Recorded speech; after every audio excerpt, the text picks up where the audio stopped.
Good evening and welcome to the Fredonia Central School District Board of Education meeting for Tuesday, December 14th, 2021. If everyone would join me in rising and with a pledge to the flag, please. I pledge allegiance to the flag of the United States of America and to the republic for which it stands, one nation, under God, indivisible, with liberty and justice for all.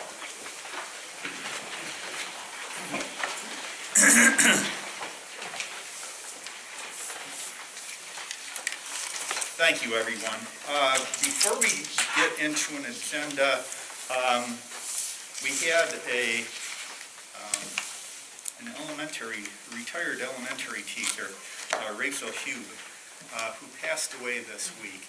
And if we could all just have a moment of silence for Ms. Hugh.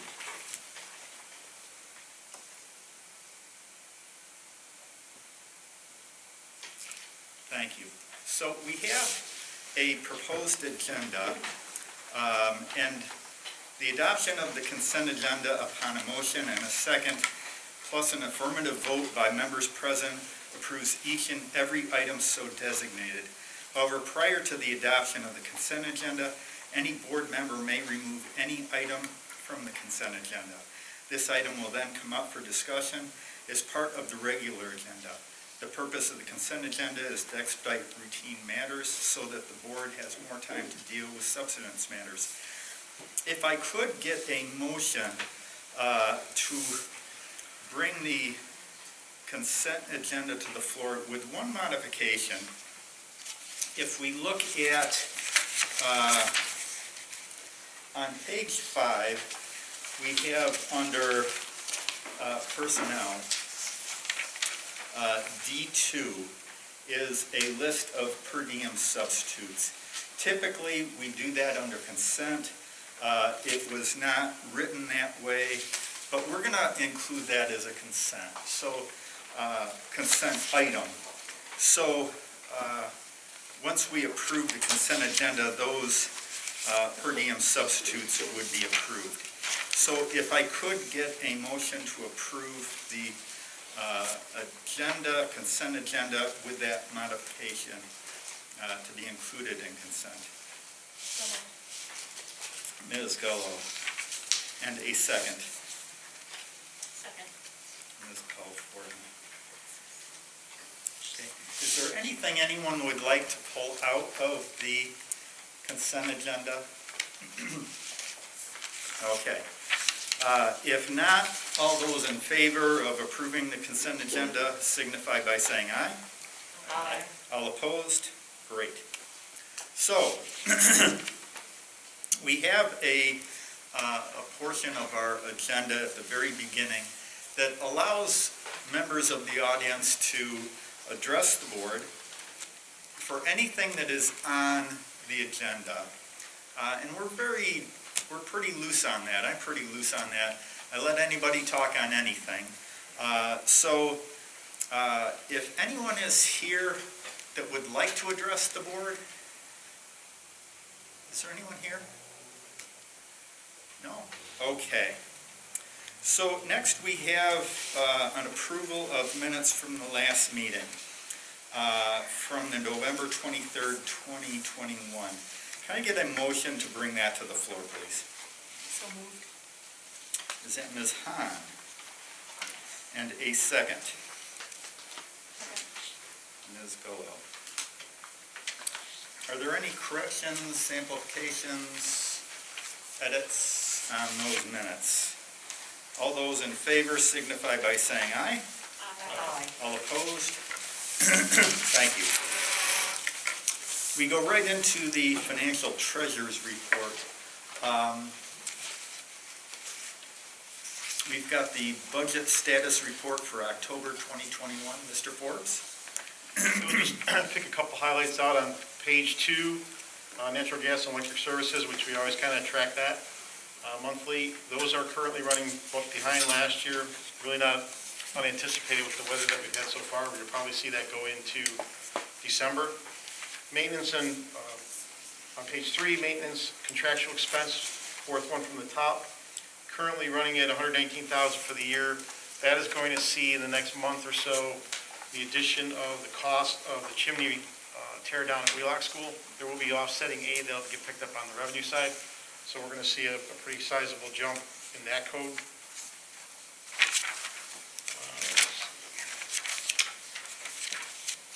Going on to page 13, we've got 2 months worth of teachers' retirement system costs booked. I know the third month isn't showing on this report, but I can tell you that it came in under budget a little bit, which is good.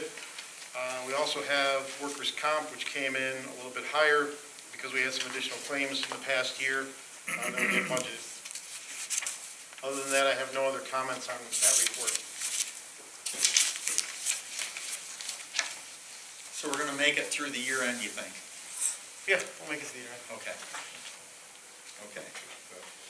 Any questions? We're all good? Okay. We next have the revenue status report for October. Yes, a couple things on here. About halfway down the page, we have insurance recoveries, which is code 2680. That reflects a receipt of $15,660 in October. That was the insurance payment for the damage to the light pole at Wheelock School. So that offsets any expense that we had on the other side of the ledger. We also received $50,000 in supplemental lottery aid, and also booked in the October teacher's retirement expense of $434,000. You may recall last month that I mentioned that it's a double entry. There's no money in or out, but we have to book it as an expense and also as a revenue because of the state aid coming back on that. And finally, we did receive $106,000 of Medicaid reimbursement, so that puts us over the estimated budget number for the year already, which is good. And I think I've mentioned along the way that it's hard to track that because they don't give us a schedule or times when the payments are going to come. So good news on that part. I have nothing further on that report. Any questions? Mr. Forbes, you know, I didn't catch it earlier, and I apologize. I didn't give you a heads up on this, but you were talking about the insurance recoveries for the Wheelock School. The light pole? Yes, we had a vehicle take out one of the parking lot light poles, and so their insurance has paid for the repairs. So it was their insurance that paid us? Thank you. That's why it's showing as a revenue, because it was incoming for us. Correct. And, you know, and I was curious as to why we would make a claim against our insurance for a light pole, but we wouldn't for a chimney. Correct. So, thank you. That clarifies that. We didn't go against our insurance. We went against someone else's. Okay, thank you. Any other questions from the board? Okay. So next we have the treasurer's report for October. Can I have a motion to bring that to the floor for discussion? So, Ms. Gullo, and a second. Second. Thank you, Mr. Marshall. Okay. Mr. Forbes? No comment on that. It bounced again this month, which is what it's supposed to do, and everything's tracking good there. So, Everything's good? Yep. The pluses equal the minuses? pluses equal to minuses. Okay. Any questions on that from anyone? We're all good? Okay. All those in favor signify by saying aye. aye. All opposed? Thank you. Next, we have the approval of a contract with the physical therapy, with the Children's Educational Service for physical therapy. Can I have a motion to bring that to the floor, please? So moved. Ms. Powell-Fortna, and a second. Second. Ms. Gallo. Okay. Mr. Ziliaks. Yeah, hi, everybody. Good to see a good crowd here tonight with some of our government students. Please remember that this contract started off in regards to a leave that would give us a gap in service in physical therapy. The original number, I believe, was about $5,400, which has increased. Please remember, special ed services are constantly being adapted and adjusted at CSE meetings, annual meetings, and those change. So obviously there was an increase of a little under $2,000 that's needed to meet the needs of our students at this time.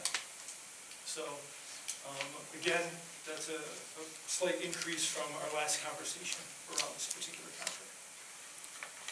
So this is an increase due to our additional needs for additional services. It's not that the contractual amount for the services that we discussed earlier went up in price. Correct. It's we are asking for more services.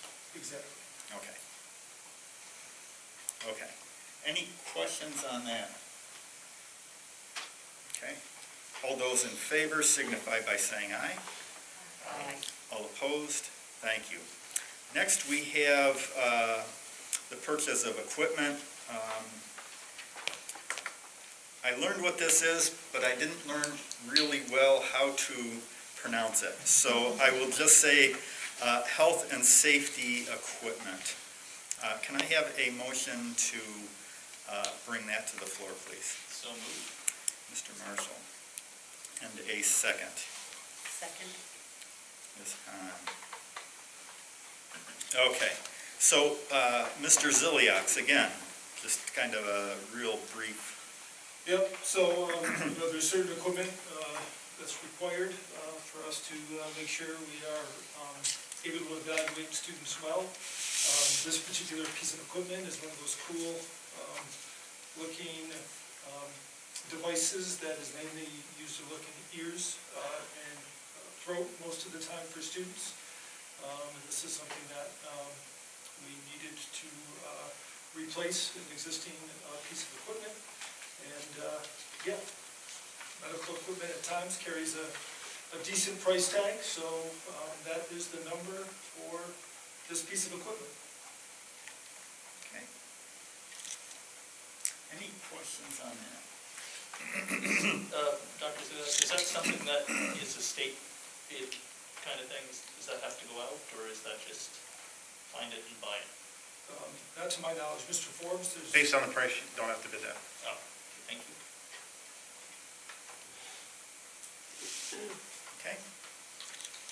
All those in favor signify by saying aye. Aye. All opposed? Thank you.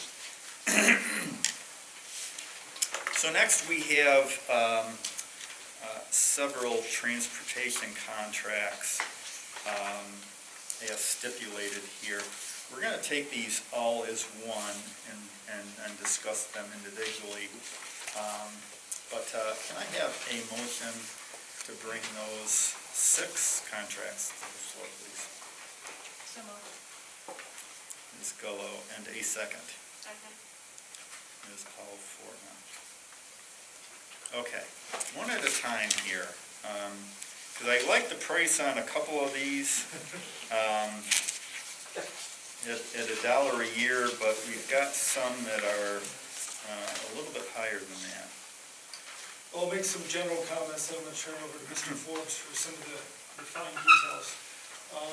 So as you're aware, some of our students attend school here in Fredonia on our main campus or at Wheelout, and there's no really additional transportation needed for those students. However, we do have other students who, as part of our processes in the building, it's determined that they may need to go to a different school in a different location to best receive their free and appropriate education in a setting that is geared towards their specific strengths and weaknesses. So each year we have a number of contracts that go out and a number of bus runs that take students to a variety of places in the area and sometimes even beyond the local area. This year, with the bus driver shortage, this has been more complicated than it has been in the past. I'd like to thank our administrators and Mr. Forbes, who have been extremely flexible and creative in working these scenarios and situations out. Some of the bus runs that have run for a number of years have been canceled this year, which has caused us to seek a variety of different solutions. These are examples of all that, addressing different challenges, different needs, in different ways that we were able to work it out. As you know, we are required to provide transportation. It is up to us as a school district to get students where they need to go. is really what all 6 of these resolutions here tonight involve. And Mr. Forbes, could you walk us? Yep, we've got a couple of different things with some of these today. So contracts 1 and 2, we had started out the school year with a cooperative bid with Dunkirk. It was not a piggyback because we were 2 separate contracts, but we were using the same vehicle with Transpo Services out of Tonawanda. In September, they notified both districts that they were going to be unable to do that, so we placed a bid at that time, which the board was presented with and approved. So on the back end of each of these contracts, there's a bunch of different forms and things that I have to submit to the state. And we learned that when we did the bid in October for the remainder of the school year, Transpo submitted a bid, but we learned that the Post-Journal, we had it back and forth with different corrections on the bid itself, and on the final correction, however it happened, it never got published. So, as it turns out, I sent contract proposals to the 3 bus companies that we typically use, and then I called the state and said, here's what happened, it didn't get printed, but I sent it to the 3 companies we typically use. 2 of them said no way, no how. The 3rd one said yes. This is the price that they had bid at the time. What do we need to do? They said you can break it into 2 31-day contracts, which you're allowed to do, 2 back-to-back emergency contracts, which covers October and November, and then do a new bid from December on, which is currently out there, and you'll be seeing that next board meeting. So this just basically catches us all up from the lack of the legal notice being printed after the correction. Okay. So that's 1 and 2. 3 and 4, as Dr. Ziliak mentioned, we have students going to out-of-district places. One of them is Brockton-Bosse's. The contract that we had awarded at the beginning of the school year, the contractor, and that was a piggyback with Dunkirk as well. They notified both districts that in November they were going to stop the run because they didn't have anybody to drive the bus. So we reached out to a number of other companies that we've never used out of the area who clearly didn't have drivers either. And then we reached out to a number of school districts who may be passing through Fredonia to see if there was a way we could transport the children to Brockton-Bosse's. Part of the issue that we ran into is if we were able to bring the kids here on our main bus run, anybody coming through wouldn't be able to take the kids to Bosse's on time, and they would also make their own children late, which they didn't want to do. So Pine Valley was willing to do 1 stop downtown for 3 kids to meet at a centralized location. They would be able to stop and pick those children up. So they could not do the 4th child because where they come down to Route 60 and through Fredonia, the child lives east of that, but Silver Creek has a bus that goes by every day. So through conversation with my peers at both districts, we were able to come up with an agreement that each of those districts would make that 1 stop, and because they're already passing through that area, they didn't feel there was a need to charge us anything for that. The state said that we still have to have the paperwork, we still have to have the contracts, but because they're willing to not charge us, we have to have $1 to show good faith. So these 2 will probably be the cheapest transportation contracts we will ever have in front of us. 5 and 6, let's see. 5, in the summertime, we had to do contracts for Summit, and when I did the count of days, I didn't physically count the days. I just said, oh, I'm going from July whatever to August whatever, that's 31 days. Well, it turns out with the calendar being 31 days in July that I was off by 2 days. So that's just a correction of that to add a second emergency contract to pick up the 2 days I was off. You've already previously approved the first emergency contract, so we're good there. And no change to what the pricing was. The final one, because we had a dollar amount that exceeded $20,000 combined for both summer runs, the state came back and said, no, you can't do it the way you did it. You need to break it into 2 emergency contracts. And that's what's reflected here is the additional 6 days for the second emergency contract for the Hugh Center number 6. So a little bit of everything. Okay. And at the end of the day, it hasn't changed anything you previously approved price-wise. So. Yeah. Any questions on, yeah, Ms. Hahn? I do have a question about the upcoming one for numbers 1 and 2 that's being worked on for the new year. Yes. Do you foresee that that's going to be that high amount going into the spring? Yes. And is there any way to do a piggyback or shared contract with someone between here and Tonawanda, a school district? Good question. We've kind of tried that route, and we had that set up with Dunkirk. And interesting enough, when Transpo had that run, which was Dunkirk Fredonia combined, they canceled us both. we were able to negotiate with Transpo to keep the run for Fredonia, and they still have not picked up the Dunkirk portion of it. So we're fortunate that we have them doing that. We have no other companies that have expressed any kind of interest in any kind of out-of-district locations due to driver shortages. Thank you. One question, John, your start dates and end dates are like a week apart. Is that when the contract was out for bid, or is that part of the 31 days? For which one? I'm looking at number 5. You got August 12th, 2021 to August 13th, 2021. Right, the original contract was from July 12th, I believe it was, to August 13th, because that's more than 31 days. We have to drop back to the 11th and then do 12, 13 as a separate one. It's 31, I should point out too, it's 31 calendar days for the contract, even though in that period you don't have 31 transportation days.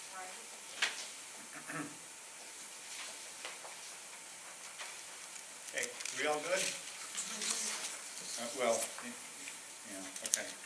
I don't think any of us like the 575 a day, but maybe we can use the dollar a year contracts as negotiation against, okay, we'll see. And your out-of-pocket, I should also say, is not going to be 575.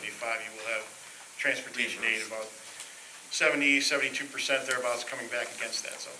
Yeah. Last I checked, I still pay state taxes, so, yeah.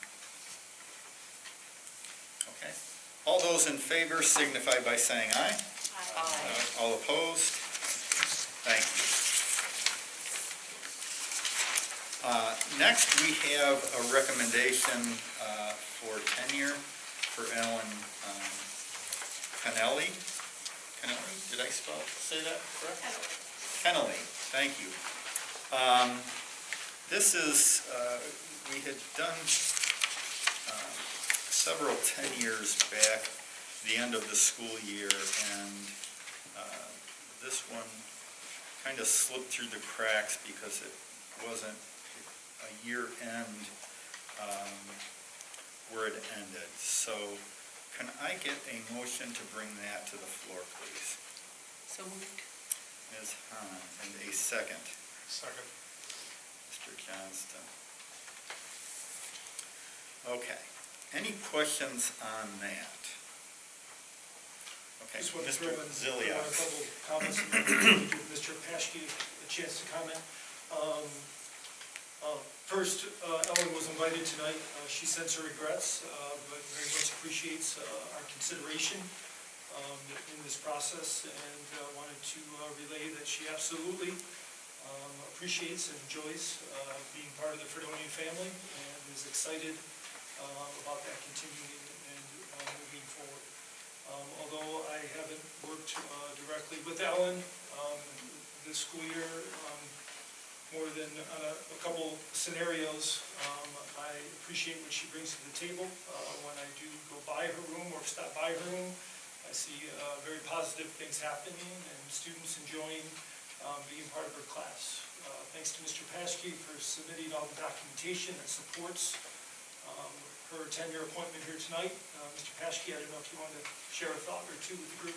Yeah, Mrs. Connolly is a great staff member. I love having her as part of our team in the high school. She's what you want in a teacher, because there's never any stagnation in her.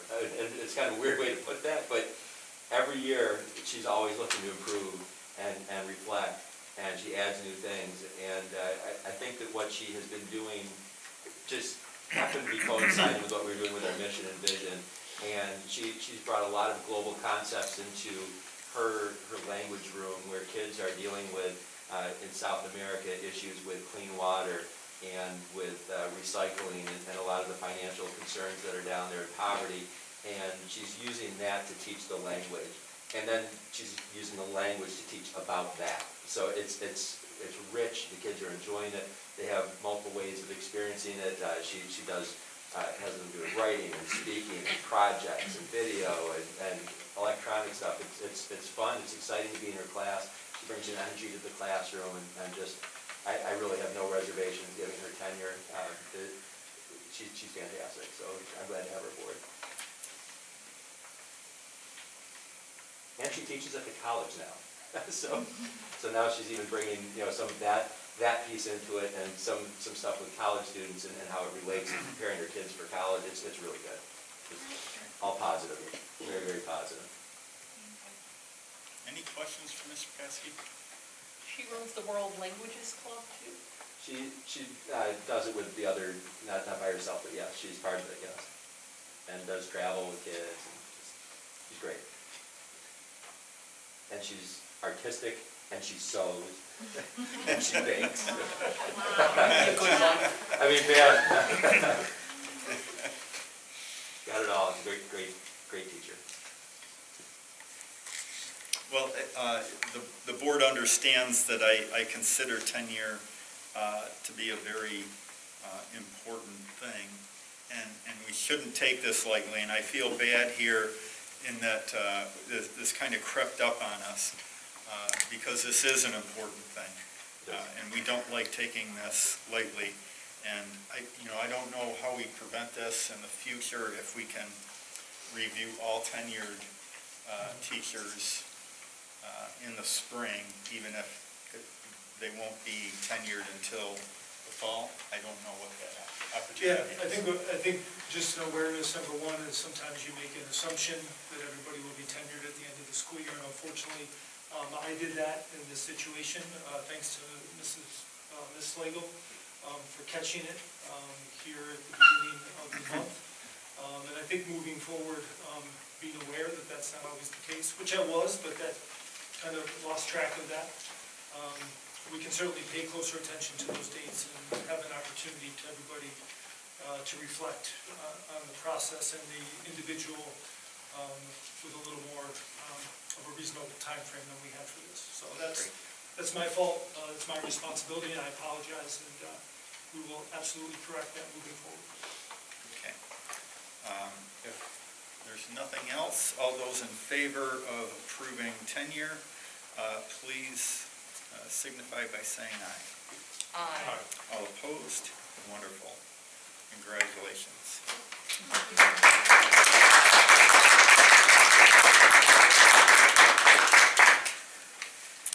Next, we have the appointment of Kristen Kingsbury to a one-year probationary 10-month position as a registered professional nurse. Can I have a motion to bring that to the floor, please? So moved. Ms. Fortna, and a second. Second. Ms. Gall. Kristen also resends sincere regrets. She could not be here this evening, but is excited about coming on board here at Fredonia. And she is the replacement for the vacancy at our high school for the nurse. And a couple things to share about Kristen. She was born and raised in Germany, which is pretty unique, where she received her initial associate nursing degree in 2004. She came to the U.S. Later that same year and continued her education and earned a Bachelor of Science in Nursing and passed her board exams in 2009.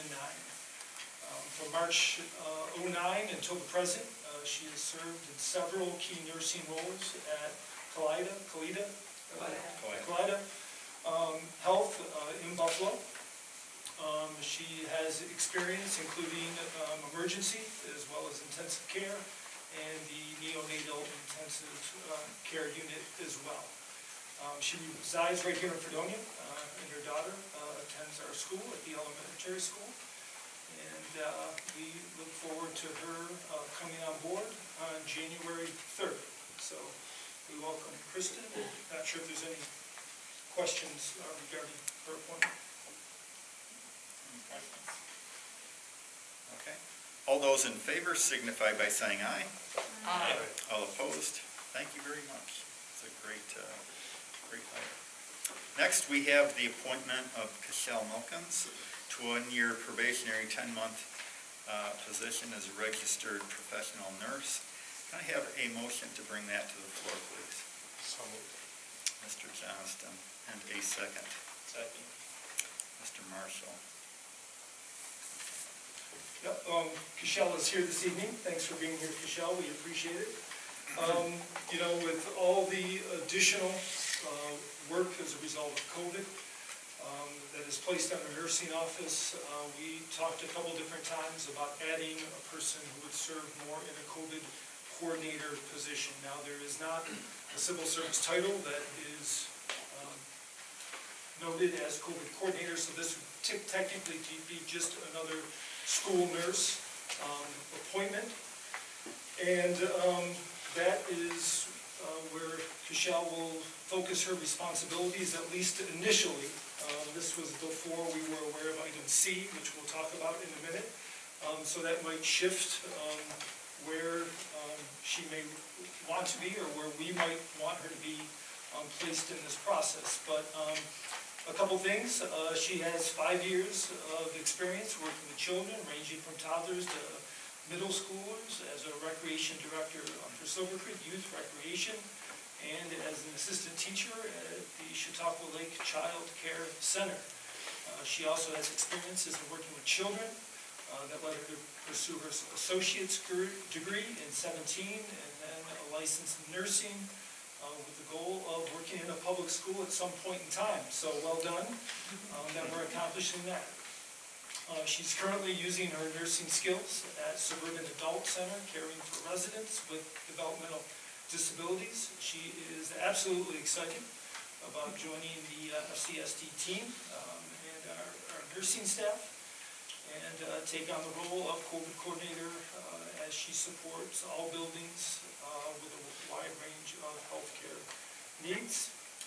The other thing this will give us some ability to do is occasionally when a nurse is out for whatever reason, she'll be able to work out of that office and lend support to whatever building might not have a nurse that day. So it offers us a lot of different flexibility, and what has been happening, which is happening with a lot of our employees, including our admin team, but with the additional COVID duties, our nurses are struggling to get to some of the other work. The one that we were really trying to get through early on this school year was the hearing and vision testing that we do across the district, just as an example.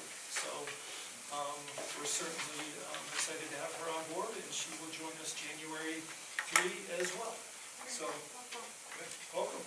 Thank you.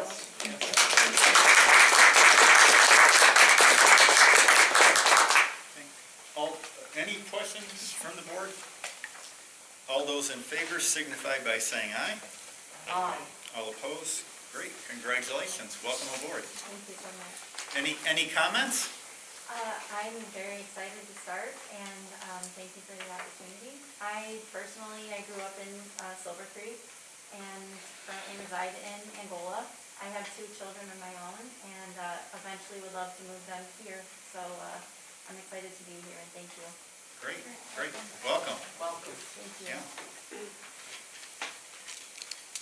So next we have the approval of a resignation for Liza Hellwig, school nurse, effective February 7th. Can I have a motion to bring that to the floor, please? So moved. Ms. Hahn, and a second. Second. Ms. Powell-Fordham. Any questions on that? Yep, I just wanted to share that although there was a little chatter about this over the last couple months or so, this wasn't something we necessarily anticipated.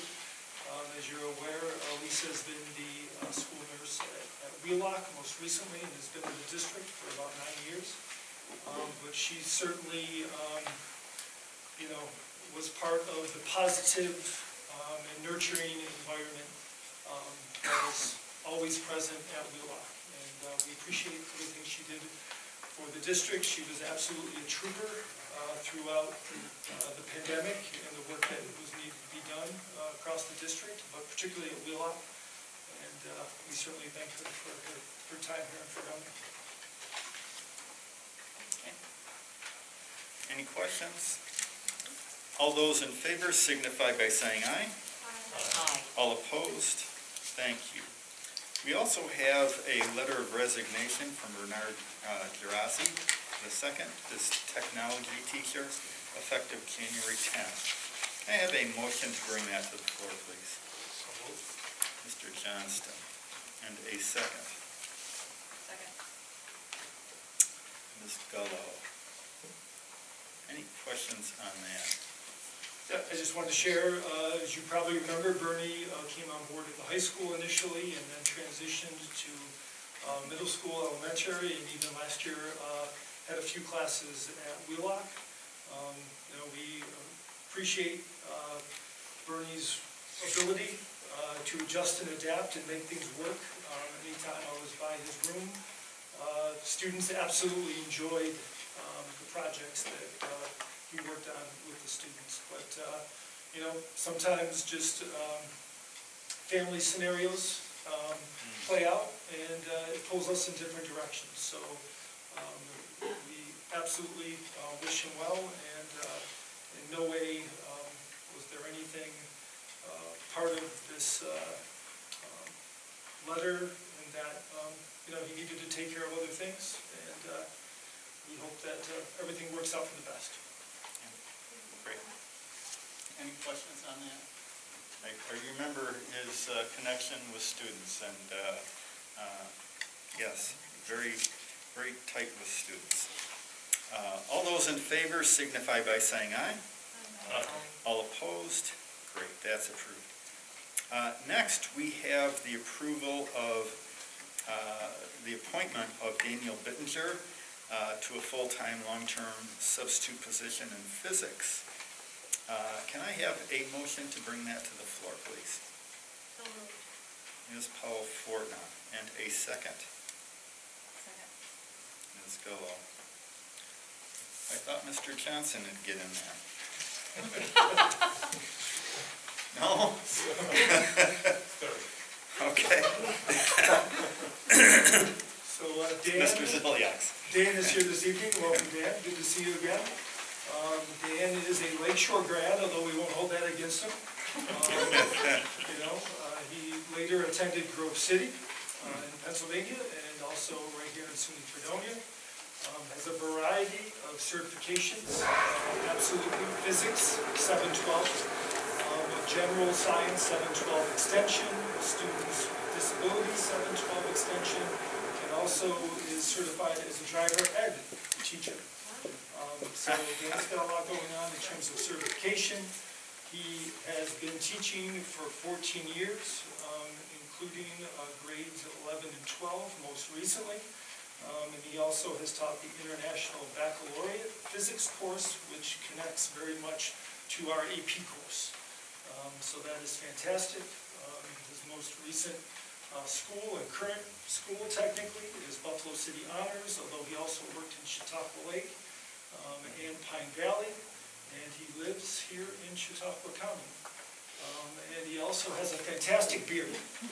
So, we appreciate Dan. As you know, when we approved Greg Lauer as AP, this left a gap in physics instruction, or at least a transition to a new teacher, and there was some concern about who we would be able to attract in the middle of a school year, and this could not have worked out much better with Dan.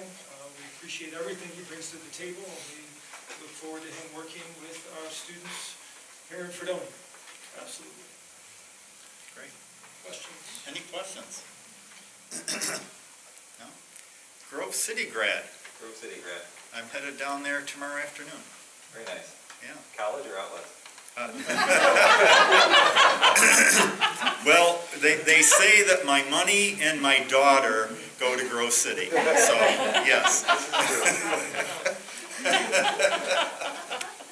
Yes. So, all those in favor? Why don't you put him on the spot, make him say something? We will, but we got to get them approved first. Because otherwise it's all for naught. Okay.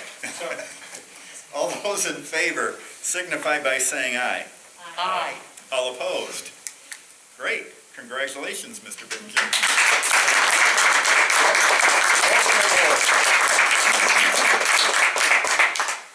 At the recommendation of our superintendent, I'm to put you on the spot so that you can say something. I'm looking forward to coming in. I've heard great things about Mr. Lauer, both as a person and as a physics teacher. I'm looking forward to grabbing the baton from him and having the transition as smooth as possible. Yeah, Welcome. we welcome you. Thank you. Great, great fit, yes. Wonderful. So next, we get to our superintendent's report. Mr. Ziliak. Yeah, I wanted to start off a little bit, just going back, because it's been a while, if you're part of the policy committee. And I wanted to just touch very briefly on the two policies that are on the agenda tonight as a first read. One of them involves Title IX and sexual discrimination, and please know that we do have a policy in place currently. But the language has been updated and expanded. This brings clarity to the conduct that could be considered sexual harassment. It also specifically designates a Title IX coordinator, which for us is Amy Piper, who is ill tonight and couldn't be here. It also outlines a clear process for reporting allegations of sexual discrimination with a variety of key terms defined. It outlines a clear process for the investigation of an allegation of sexual harassment and clearly places the onus on us as a school district to take any allegations seriously and ensure a fair, balanced, and thorough investigation into those claims. So again, not a gigantic shift from the existing policy, but there are some clarifications and defining of behaviors and terms that bring more clarity to this policy. So that is on the agenda tonight as the first read. We also, a new policy, new development, are looking at a policy involving the use of therapy dog. This policy supports the use of a therapy dog by qualified school personnel for the benefit of our students. A therapy dog is a dog that has been individually trained and certified to provide emotional support, well-being, comfort, and/or companionship to school district students. Therapy dogs are not service animals that are outlined by the American with Disabilities Act. A dog must be well-behaved and have the temperament that is suitable for interaction with students and others in public school. The policy outlines both standards and procedures for the use of a therapy dog. Most notably, an owner must submit a written request to the superintendent to be able to bring a therapy dog into the district and provide proof of training and certification by a recognized organization. The owner must submit proof of current licensure and proof of current vaccines and immunizations as well. Therapy dog must have appropriate identification as a therapy dog while in the building, and it also outlines reasons why we might exclude or remove a therapy dog from a particular area or school. It also recognizes the potential for allergic reactions and that care must be taken by working with our school nurses and teachers to ensure that this would not be an issue, and also a plan to address any allergic reaction should that happen. So those are the two policies that are up for a first read tonight. It's been a while since our last policy meeting, so I just wanted to review that and make sure that both of those were clear. I don't know if there's any questions about either one of those, but I'll do my best to answer them if there are. Any questions? All right, in terms of other items, certainly I think most people are aware that last week, unfortunately, we had a scenario play out in the district Monday morning that required a lockdown.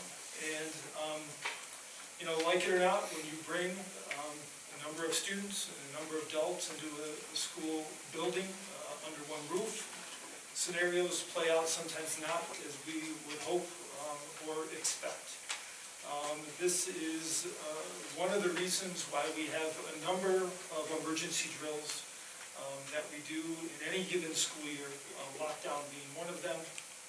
And we practice, and we get better at these processes. But even with that practice, and certainly I am very proud of how our students reacted in this scenario, how our faculty and staff reacted.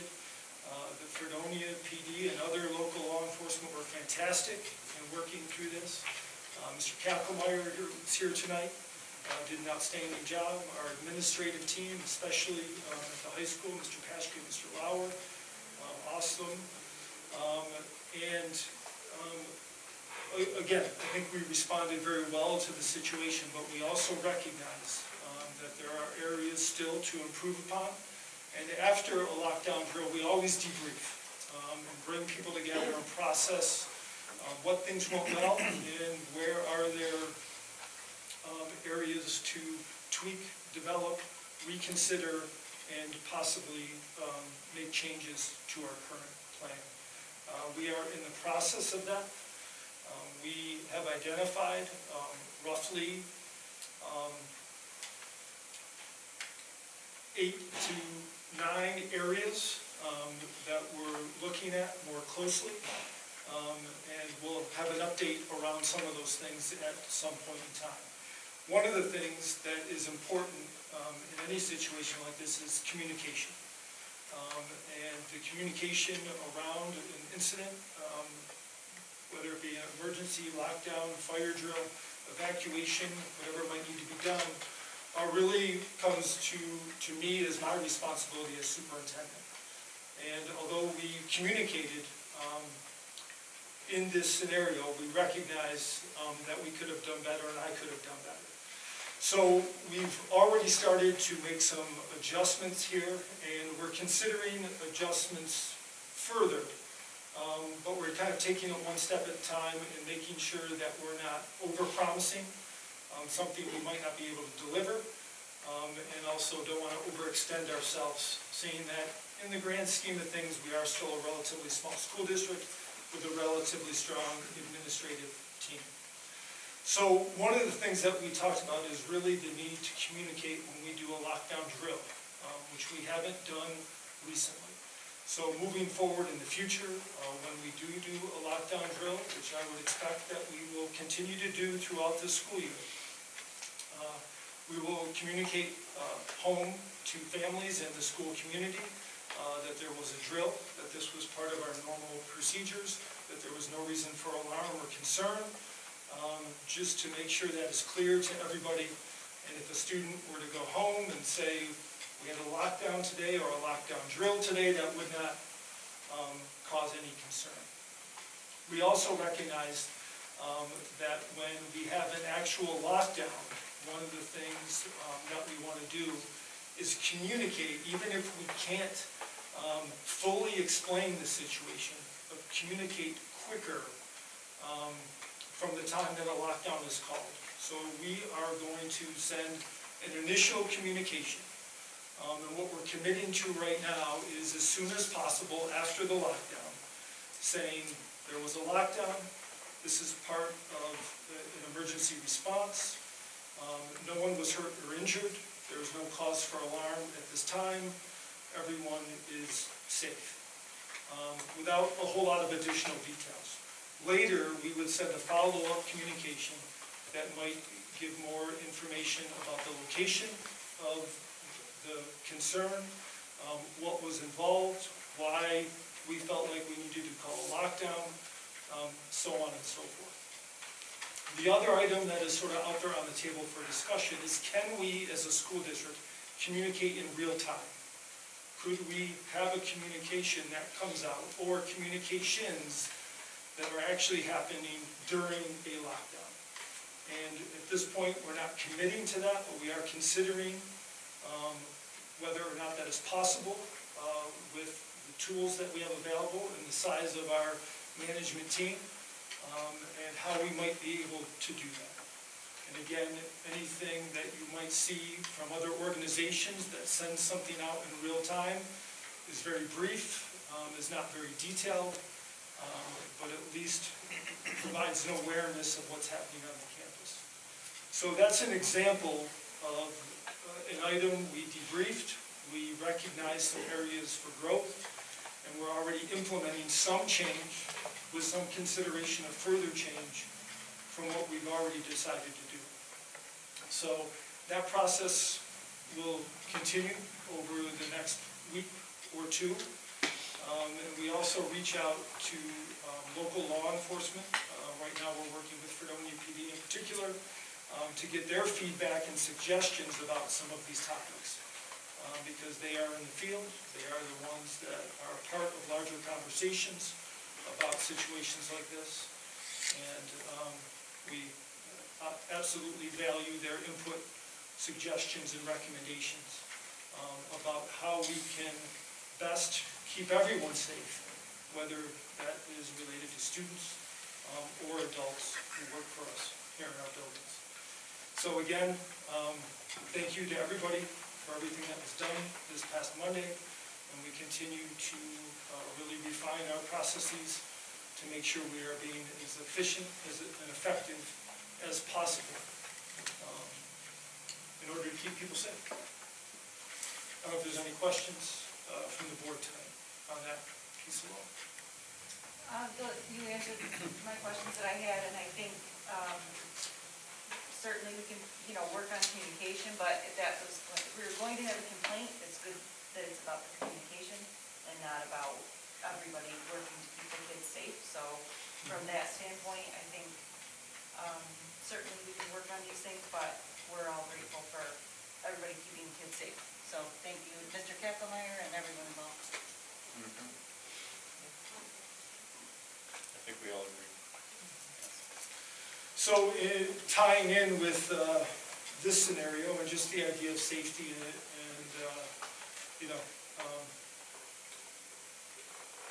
overall well-being of our students, this was sort of a popular saying a while back. I think it started initially after 9/11, but we're kind of revisiting, re-engaging with the if you see something, say something concept here around the district. And we're asking everybody to join in, help share that message.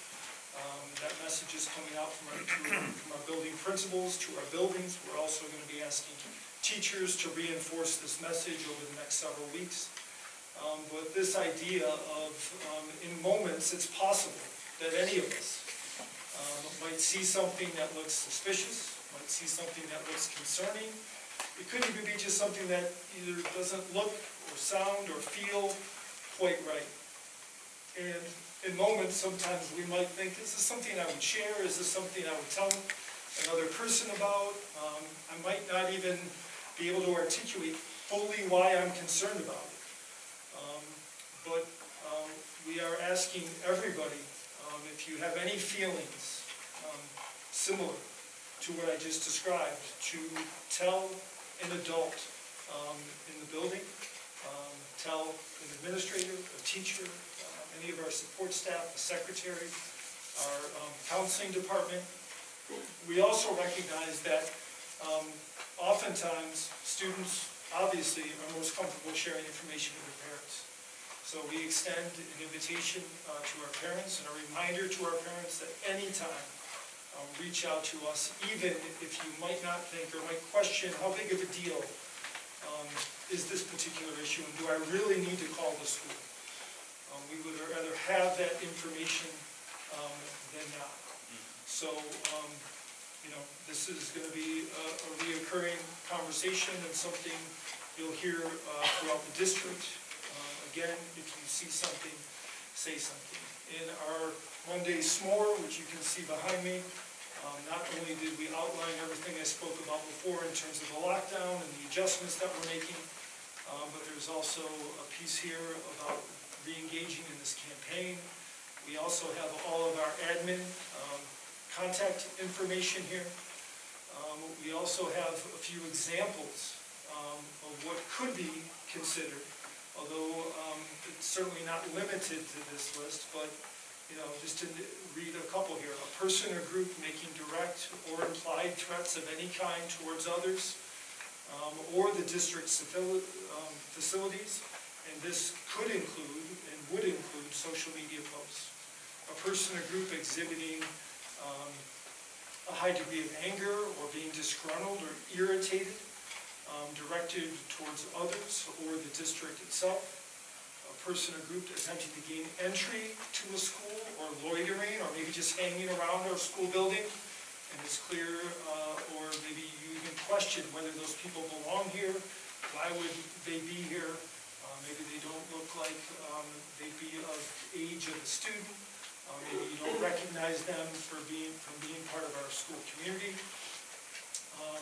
Also, a person or group talking about or searching the internet, sharing photos or gathering materials that somehow are connected to weapons and ammunition. And there's a few other items as well. But in the end, it's not so much about that list, it just is really providing examples. But if for some reason something does not sit right with you, does not sit well with you, please reach out. Give us a chance to be as proactive as possible in hopefully resolving a situation before it could result in an unsafe scenario for anyone attached to our district. Any thoughts around this piece?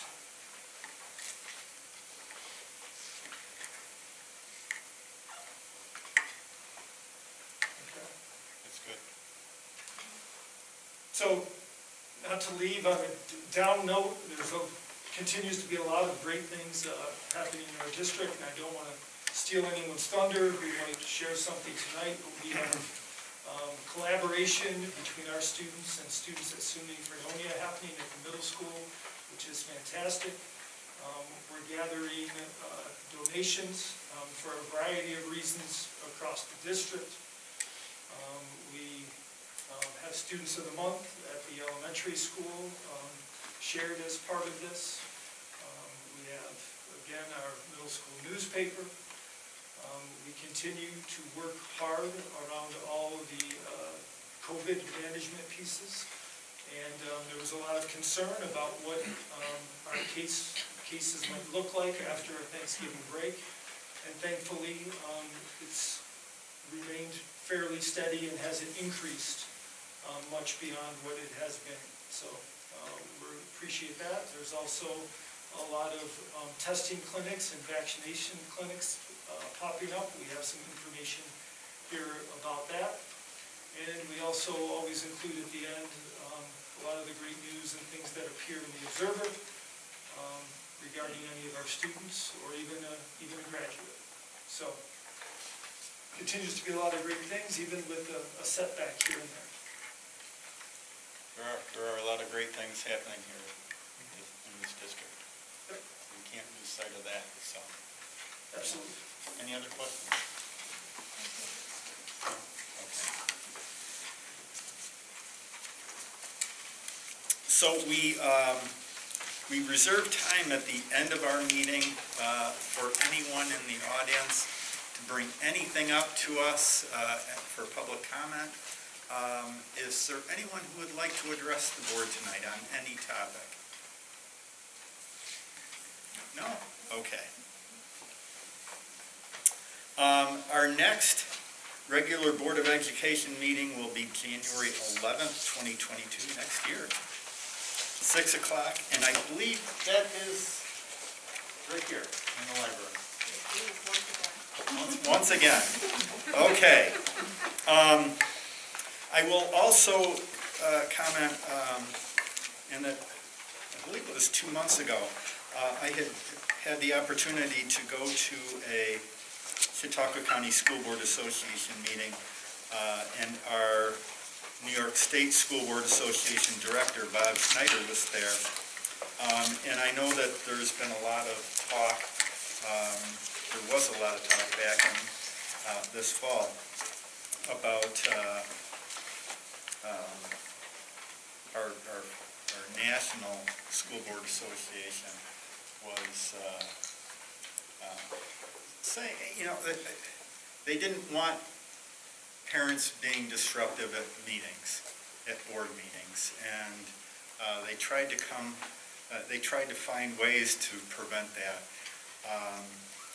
I appreciated our New York State School Board Association director saying, no, we don't agree with that. This board and myself as president, I will always allow someone to speak. It is something that we feel very strongly about, that I feel very strongly about. That anyone who wants to have public comment is allowed to. So it was good to know that our New York State School Board Association feels the same way. So,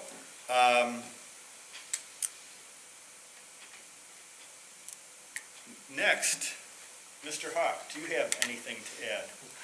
The only thing I would like to say is I wish everybody a safe and happy holiday. And, see you next year. Yes. Ms. Powell-Fortnum? Same, I think everyone, well-deserved break coming up. Hopefully everybody gets some good quality time, refresh, and thank you for all that you do. Ms. Gullo? I just want to mention, or maybe Mr. Cashell, you were going to, but I just wanted to express sympathy for the loss of Ricky Bergstrom. Student rep, so that's all. Both of you will have a full house this next week. Yeah, good. Mr. Johnston? Just, everybody have a safe and happy holiday and a well-deserved break. Mr. Marshall? Ditto.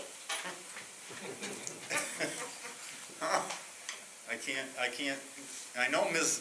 Hahn is gonna I'm like. not gonna say ditto. Well, I would like to welcome Ms. Milken and Mr. Bittinger. That is very exciting. Welcome to our district. And I attended 2 interesting meetings. One was a webinar with the New York State School Boards Association, their legislative and state budget preview. And the other was the Chautauqua County Legislative meeting, which both Dr. Ziliaks and I risked our lives to get to. You might remember the night of the unfortunate Monday Night Bills game. So with regard to the statewide legislative and state budget review, they talked about the composition of our state government, that owing to the redistricting process, New York is losing 1 seat in the House of Representatives and 1 electoral vote. They went over the composition of state government, talked about the fact that now the state budget is balanced through 2025, a complete 180 from the situation we were facing a year ago. The state's budget plan as of November is assuming a $2.4 billion increase in school aid. And so that was the statewide, and then Chautauqua County, really we were talking about what to focus on when we lobby our legislators, and we talked about this crisis with the school bus drivers and how hard it's been and how expensive it is. So we're talking about lobbying, about lowering the commercial driver's license requirements to get more bus drivers, not to make it unsafe, but just a little less burdensome. And also lifting the cap so that, I guess it's called increasing the retiree earnings cap, so that you could get some retired school district personnel perhaps to be bus drivers. And so that was that. It was very interesting, and happy holidays to everyone. Great. Mr. Paskey? Thank you for bringing up Ricky. I just wanted to make sure that was done. Ricky was a student of ours who passed away very unexpectedly downtown in a car accident. Ricky was a fine graduate, representative of our school, and sadly missed, and just love and prayers for his family and his friends. So thank you for bringing that up also. We do have our winter concert tomorrow night, 7 o'clock, in the auditorium. Looking forward to that. It's going to be exciting. I don't think I'm dressing up as anything, at least as of right now. But I don't know, there's already something coming in February that Mr. Bennett has talked to me about getting a costume for, so we'll have to see. I don't know, I'm anxious to find out what it's gonna be. Well, from what I understand, there may be somebody with a beard there, and I think that we have a new candidate. We for, do. yeah. You do. You gotta have to dye that gray. Speaking of our hires, earlier we talked about the importance of tenure and the weight that we put on that. I think, if not equally, maybe even more, really having good hires and investing and taking the time to get people that are going to add to our district is extremely important, and I think that we've done that with our recent hires. I appreciate the support of the board because I know that bringing people in, recognizing that they've had experience and paying for that experience is not always an easy thing for districts to do. And I think that we value what we're bringing into our district, and then we're kind of putting our money where our mouth is. So I appreciate the board on that, and I think you've done a really good thing here with all of our new hires. I'd be remiss if I didn't just thank everyone with respect to the lockdown. Obviously, it was a very traumatic event for a lot of people, but Dr. Zoliak has talked about the see something, say something. I can't speak highly enough of our parents, our students, our staff, who all saw something or heard something and said something. There's been incredible communication about that, and since that day, additional things that have come forward. So I just thank everybody. Mr. Kappelmeyer especially, thank you, sir, for your work that day. But honestly, the entire staff, all of the kids, for the minutia that we went through to pick apart the things we're going to improve upon, what a great result we had. So that was the big thing. And whenever you go through something for the first time, you don't know what you don't know until you get through it. So all the improvements that are coming, I think, is a real positive. I appreciate Dr. Zoliak with his positive attitude about this, because it is, he could have come in and said, hey, look, this didn't go well, this didn't go well, and this didn't go well. Instead, he's like, man, we got through this really well, and this is a learning process, and we're going to look at all these things, and he's not afraid to do that. So I appreciate that. Appreciate all of the board, your support. I'm going to stop talking before Paul starts timing me. I can time you today. Thank you. But thank you all very much, and happy holidays to everyone. Ms. Troutman. We also have the 5th grade concert Thursday night, 6 o'clock. Early start for us, so we're excited. These are our beginning musicians, and so we're excited to see how much they've grown in the last few months. We have been celebrating Jean Ember at the middle school, so our faculty and our kids have, every day's a different theme. We had Twin Day yesterday, and it was so fun to see the kids dress up like each other and staff members. Tomorrow's Holiday Sock Day, so we're excited to see that. I know, and hopefully Dr. Zoliak is going to come through and wear his holiday socks. I don't know, a little pressure there. We're going to be watching. But it's been a lot of fun, just to kind of let loose a little bit and enjoy the month. We are going to be kind of wrapping up our Pride incentives for the month of December on December 22nd, and we've really planned an all-day event for the kids. Each teacher has kind of designed what they'll do in their classroom. There will be cookie decorating, there will be some snacks and some games, and we just try to make it a really fun day and emphasize, pride and being respectful and integrity and all the things that are important.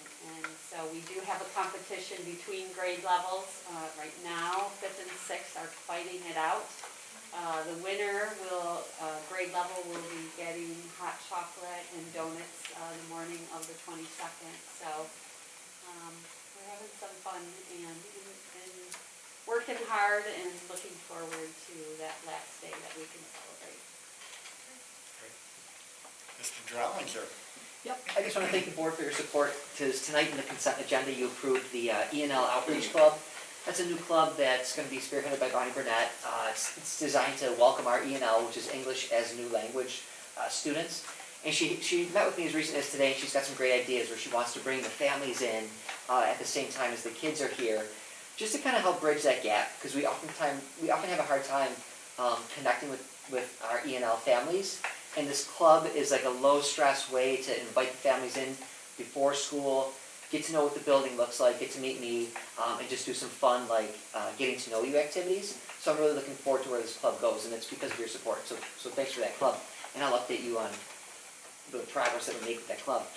This Friday, I want to thank the Pinelli Fire Department. The fire trucks are going to be coming here. There's a special guest arriving with the white beard, so I'm looking forward to that. We got a little event here. We're going to do a little scavenger hunt for the kids with hot cocoa and things like that. That starts at 6 p.m. in our back parking lot. Our holiday concert was recorded this year. Historically, we have hundreds of parents attend that, so we made the decision to kind of just make this a video concert, so all the parents could experience the same thing as usual. So that's coming up, and that'll be released very soon. And then we continue to support our teachers with professional development in the iReady area. The iReady professional development staff was here today, meeting with more teachers and kind of looking a little bit more closely at the growth monitoring assessments that we've been doing for the kids. And we're learning that this program is helpful in bridging any gaps that we were faced with this year. And I'm looking forward to speaking to the board, hopefully about this iReady program and where we look to go with this. And on the social emotional side of things, we continue to support kids with that Second Step program. And I want to thank a lot of the families in our community who stepped up this time of year with a lot of donations for holiday gifts for families in need. We've had a lot of families step up. So it's heartwarming living in a community like this. So there's a lot of families that stepped up. And other than that, we're just looking forward to the holidays, and happy holidays to you guys. And that's what we got going on. Thanks. Thank you, Mr. Drollinger. Ms. Farrell. Sure, so there's been a lot of holiday excitement and activities. I'm not going to highlight any additional ones. I think these guys have covered it all. So I don't have a lot of additional news there, but what I do see, just, for your information, as a priority area in special education right now is really working to understand and plan for student needs now, projecting for the future. Much of my days have been spent in recent times in meetings of various sorts, all aimed at problem solving for students in terms of unique needs, the social, emotional, behavioral needs. And we're seeing just some increases there and really need to be thoughtful about planning for how we're going to meet those needs. So on another note, I did want to comment on the passing of Rachel Hugh. We had a moment of silence for her at the beginning of the meeting. And anyone that was lucky enough to have been a student in her class, a parent of a student, a colleague or a friend of Rachel's, knows that she really had a remarkable impact on so many people. So she was not only my colleague, she was a friend, she lived in my neighborhood. And I know that we will honor the great example she was as an educator. And then also congratulations and welcome to our new staff members, and I hope everybody has a restful holiday season. Thank you. Dr. Wright. I wasn't expecting that. I was like, Mr. Forbes, I'm like, oh, it's not his name, it's fine. I'm keeping you on your edge. Yes. I'm ready though. Okay.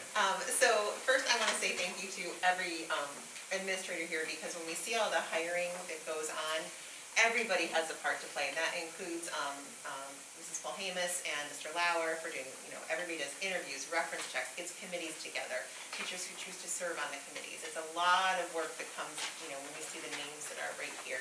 So I just want to acknowledge all the hard work that goes in with that, and if anybody here has ever had to do a reference check, that it tends to be a game of call back, voicemail, call back, and those are critical, crucial pieces to the hiring process. So it really is important to do. So I just want to extend a thanks to that. And along that same vein, as you've heard, we're so excited to have our new people joining us. Cashell and Dan, we're so excited to have you here today.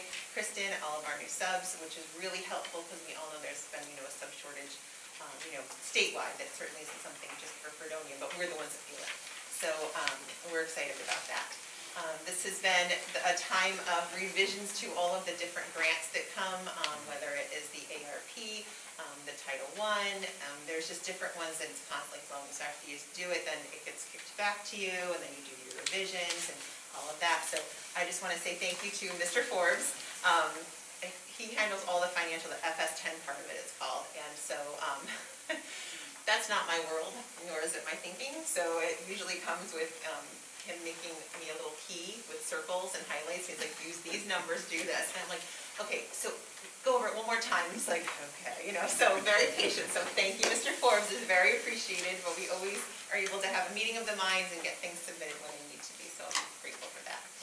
It's been very fun. I was invited by the second grade teaching staff to come and read to the second graders. So far I've read to 4 of the 6 classes, and I'll be reading to the other ones this week, and it is so fun. Going back to my elementary roots, there is nothing like being able to be in a classroom and use animated voices and get all excited and see little ones on the edge of their seat, and as you're reading, they just scooch closer and closer and closer to you, and it's just so fun. So it fills my bucket most of all, so I'm grateful for that. So happy holidays to everybody, and all the best as we bring in the new year. Thank you. Fills your bucket. I've never heard that saying before. Really? Yeah. Must be a Rochester thing. That's I'll make it popular here. Okay, sounds good. Sounds good. Mr. Forbes. To see, comment on Dr. Wright, if you saw some of the things that I've given her with the different color highlighters and numbers, but don't use that number unless it's circled kind of thing, so she's working through it pretty good. And anything else other than say happy holidays. Yeah. Nothing to fill your bucket with, huh? No, not today. Okay. FS10's fill his bucket.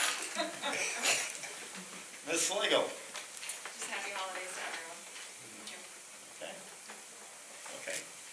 If there's nothing else, then we anticipate the need to enter into executive session to discuss matters pertaining to particular personnel. So if I could get a motion to go into executive session. So moved. Ms. Hahn, and a second. Ms. Powell-Fortner. All those in favor signify by saying aye. Aye. All opposed? We are in executive session at 7:19. Thank you, everyone.